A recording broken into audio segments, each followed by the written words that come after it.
Welcome to the Our Readiness Lens podcast, where we're focused on numbers and driven by results. I'm your host, Sheri Radler, and each week we'll take a closer look at practical ways to get your business ready for what's next. From firm planning for the upcoming quarter to finding the right health insurance for your team. Whether you're a small or mid-sized business owner looking for advisory support or just want to better understand your numbers, you're in the right place. Let's get started.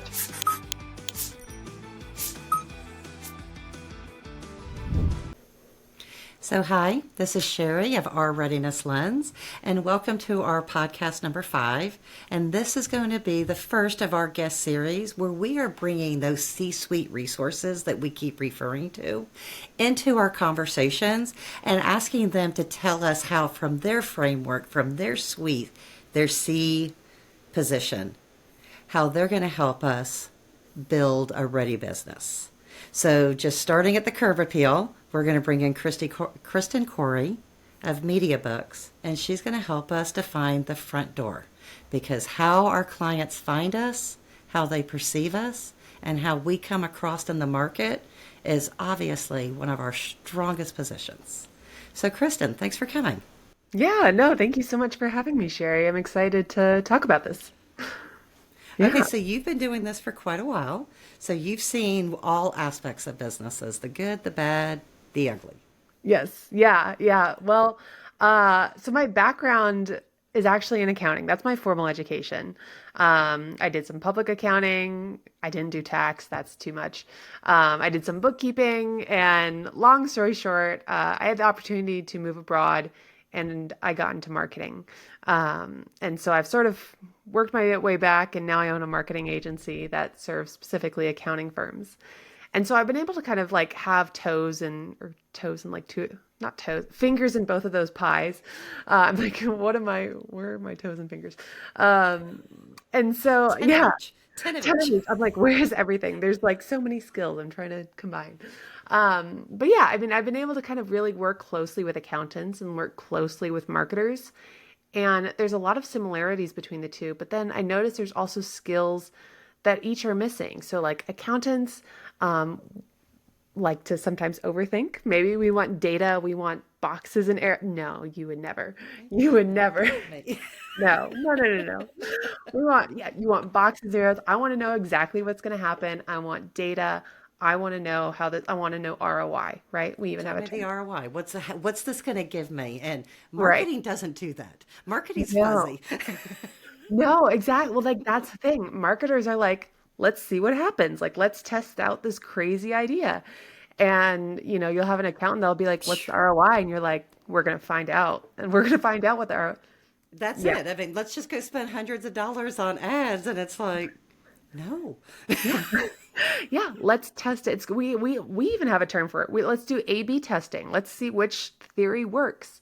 Hmm. And so, accountants want to be ready for everything, Hmm. and marketers feel like we'll just kind of like see how things happen.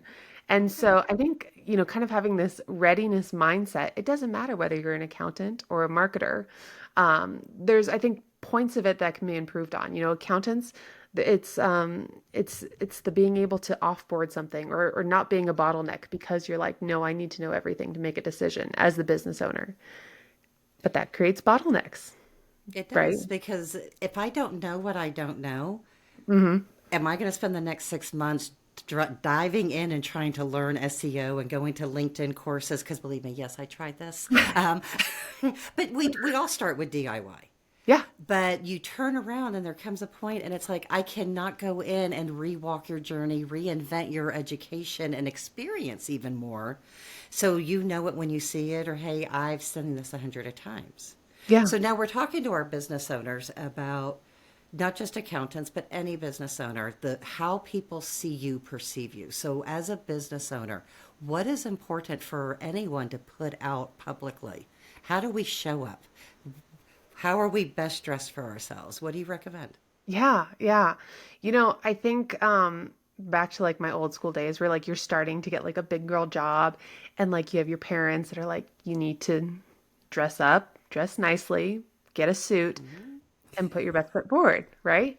Hmm. Now we're online. And so the rules don't seem as clear sometimes because all of us, I know we all have like sweats on, like from here, like from waist down, like we're not professional. We have a blanket, but you still need to show up and act professionally. Like you should still know how to write a professional email. You still need to know how to have a professional social media presence. And the thing that's weird is that that means something different for every industry too. True. Having a professional social media presence for an accountant is very different than a marketer or a creative person or an insurance agent. It's going to also there's a lot of factors you need to consider. So I think as you approach something like marketing, you need to kind of consider your market and be like, okay, I need to be ready to present myself to the next client that comes to me. And so that's I think the biggest thing is that kind of just being ready for when the leads do find you. What are you going to look like? Okay, so if we're ready, so does that start with a website? We got to Oh have the gosh. house. We got to have the Yeah. curb appeal. I mean, it's got to look Yeah. nice. It's got to, okay, you don't look Yeah. like you crawled out of a closet or under a rock. Right. Well, it goes even farther back than your website. I would say, like, as we've had discussions about, it goes back to like your brand and the Okay, name of your business. there you go. And so here's the thing. So I handle like marketing, all the pieces are connected, right? I handle like branding, marketing. But let's say you pick a name for your business and Hmm. there's some other business that has that name. And So that's you true. One of the readiness. Yeah, Yes. yeah. You didn't do kind of your research in figuring out, hey, in a year, am I going to have a cease and desist letter saying that I'm not allowed to use this name anymore? So there's so many steps. People think the first step is building a social media page. There's 10 steps before that that you need to consider. And I would say the first is yes, having that branding session, talking with a marketer or a brand strategist on creating a really comprehensive brand, talking with a lawyer to make sure you can actually use that brand. And then, yeah, putting together your website. That's going to be your virtual storefront. And so making sure that things like the buttons work, your brand is reflected on your website. A lot of times people will put together a website, and if you DIY it, sometimes their first thought is, oh, this website builder has all these great color palettes I can just pick from. No, don't use the color palette. Use your brand. You paid a lot of money for that brand. Use the brand. No, So, that's true. yeah. Consistency, showing up consistency across, Mhm. your business cards to your website, to your signatures on your emails, Yeah. just getting that, we all recognize the McDonald arches from a mile away for a reason. Yes. Exactly, Okay. exactly, exactly. Okay. And that's the interesting thing is, we're when we're doing all this preparation, I think we think, oh, I have a while before anyone asks for a proposal or before I need to send an invoice. But then it comes and you didn't put together the branding or you didn't set up the processes in the system and you're not ready. And it's going to look sloppy and that's going to be reflected in kind of your services and the relationship going forward. No, I like that. And I especially like that you mentioned the compliance side because when we talk about readiness, we don't know what we don't know. So Mhm. understanding that just picking a name and moving forward and not getting it double checked from a compliance standpoint could expose us to a future risk. Or Yeah. even like trademarking your name or your logo turns that something into something you own, which becomes value to that business itself, correct? Yeah, yeah. I mean, that's, there's a trademark lawyer I like to work with frequently, and that's one of her big things is like having ownership over it. I mean, you're protecting your business. It's like insurance in a way. You're building up protection for anyone else that may want to come and use it or steal it. Like, let's not maybe not even legal stuff. Let's say hypothetically, like you don't have your business trademarked. You have this great name. Someone else, they start using the same name. You don't have it trademarked. What's If they stopping them? beat me to the trademark office, If they they beat win, right? you, yeah, there's so many terrible ways that that can kind of go down that road. And on the internet where it's like it's really easy to just replicate a video, replicate some content. Yeah, I would say now more than ever, it's important to kind of protect yourself in those regards.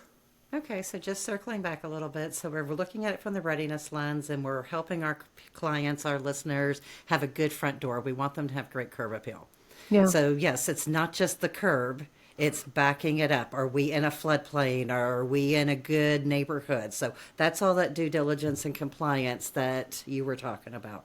Yeah, yeah, So are our names good? Or do we need to trademark this? Is this being used elsewhere? If you come up with a good product, a program to trademark it so someone doesn't copy it from you.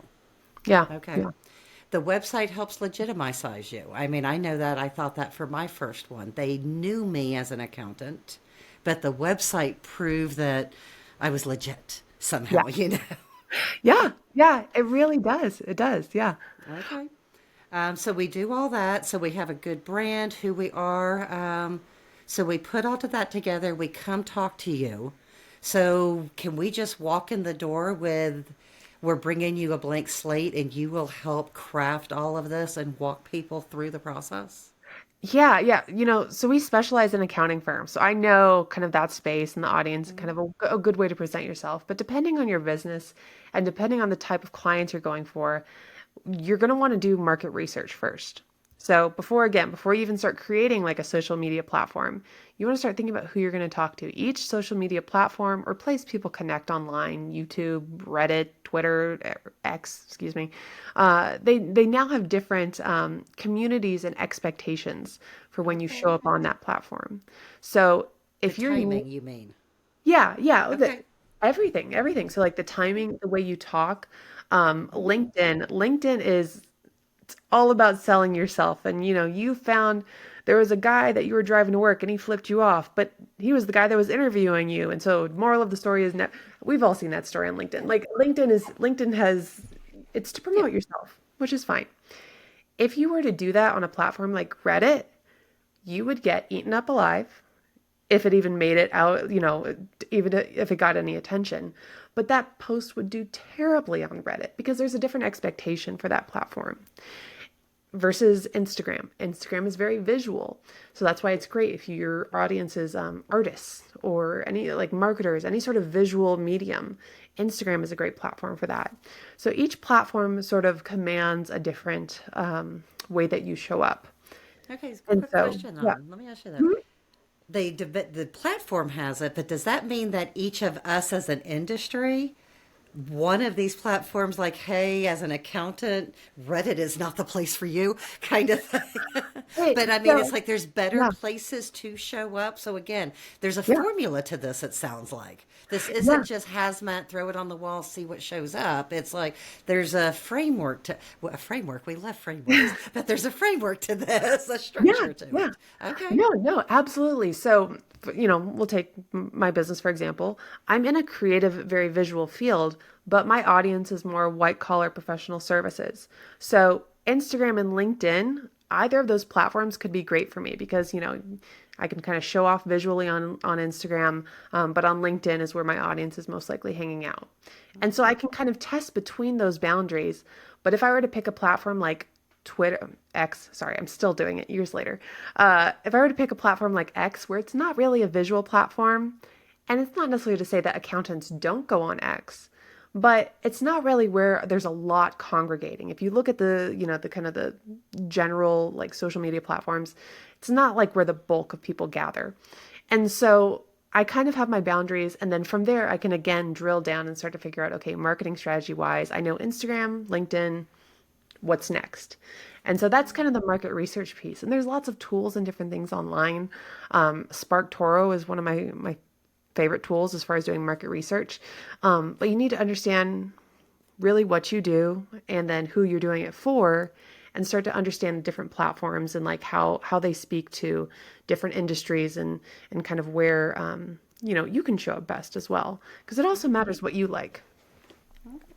I liked how you were talking about the accountants on LinkedIn and all because, and not on Twitter or X, because my initial response was because that's where the boring tax guys hang out is on X. The tech No bros, yes. imaging, all Yeah. black and white. Yeah, yeah. They're working with zeros and ones and I don't know, just sending memes back and Yes. forth. Yeah, yeah. Okay. No, no, no. Okay. No. Well, I mean, this sounds like a great framework. If you're getting ready to put your house in order, and if this is your bottleneck, if marketing and finding out how to put yourself out in the world, this is your starting point. These Yeah. are some points, some ideas, some positions. And Kristen and her team at Mediabooks, you'll drop your little contact information down, right? Yeah. Yeah. Yeah. Yeah. Yes. It'll all be in the show notes, my website, and you can Absolutely. check So, it I out. mean, if this is the conversation, if you're an accounting firm, however, every industry has someone that is specializing this in your space. Hmm. There are marketers that come up for each of you, wherever industry you might be. So it may not be Media Books because she specializes in us, but find the one that does talk to you and find someone that's going to help you show up so that you can be found. Yeah. And I just kind of want to re-emphasize that point real quick, on why it's so important to find someone that specializes in your industry. Having worked with accountants for years, I know there are certain things that they need to be aware of. So, for example, let's say you were looking for like a website domain and .com wasn't available. And you're like, well, maybe I should do .net or .gov. I'm like, I'm able to come with the knowledge that, hey, what about .cpa? Like it's going to be like a really great. And so being able to just add ideas because I know the industry helps me provide a lot of value. So if you are looking for a marketer, I highly recommend looking for one that specializes in your industry, because they're going to be able to provide so much more value than someone that's, kind of just does it generally for everyone. I mean, that's perfect. Yeah. Yeah. Thanks so much. Thanks so Yeah, much for sharing all of this. of course, of course. No, thank you for having me. This is totally fun. I love doing it. No, it really is. And okay, so we've talked about the front door, guys. Next time we are going to have a next conversation. We're going to talk about clean financial strategies and why showing up with your numbers are so important. Because truthfully, the numbers that you see on a piece of paper translate to money. And money translates to how we live our life. So let's talk about why the clean books really are a tool that we want to focus on. So we'll see you next time. Great. Thanks so much, Sheri. Thank you so much. Bye. Thanks for joining me on the Our Readiness Lens podcast. If you found this episode helpful, connect with me on LinkedIn and follow along on Instagram for more tips and resources. And if you're ready to take your business to the next level, be sure to rate the podcast and subscribe so you never miss an upcoming episode. Until next time, keep your numbers clear and your goals in focus.